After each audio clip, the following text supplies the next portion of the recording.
Department ஸ்டோர்ஸில் பார்த்தீங்கன்னா நம்ம சரவணனோட குடும்பத்தை மயிலோட அம்மா பாடாக படுத்திக்கிட்டு இருக்காங்க. ஸ்டேஷன் வரைக்கும் கூட்டிகிட்டு போயிட்டாங்க. அம்பிட்டு நகை கேட்குறாங்க, இம்பிட்டு நகை கேட்கணும், பொய்யா அள்ளி விட்டுட்ருக்காங்க. நம்ம ராஜிக்கு கடுப்பு தாங்க முடியல.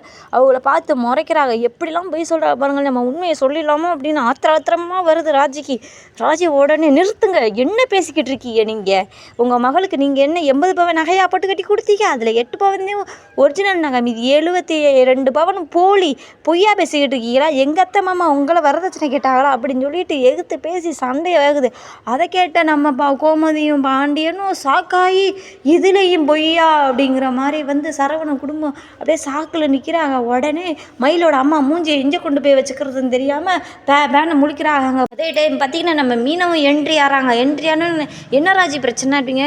அக்கா, நம்ம மாமா மொத்தையும் கொடுமைப்படுத்துகிறாங்க, வரதட்சணை கேட்டுதான் மயில் அக்காவை சித்திரவதைப்படுத்துறாங்கன்னு சொல்கிறாங்க அக்கா. அதனால தான் கம்ப்ளைண்ட் கொடுத்தோன்னு சொல்லி எங்களை இங்கே கூட்டிகிட்டு சித்திரவதை பண்ணிக்கிட்டு இருக்கா அக்கா. பாவம்க்கா, அரசியலாம் இங்கே பாருங்க அக்கா, நீங்கள் சொல்லுங்க அக்கா அப்படின்னு சொல்லிட்டு சொல்லல. மீனாவுக்கு அதோட கோவம் என்னம்மா பேசிக்கிட்டு இருக்கீங்க நீங்கள்? பொய்யா சும்மாவே இப்போ நாங்களும் பொறுத்து போனால் ஓவராக பேசிக்கிட்டு இருக்கீங்க.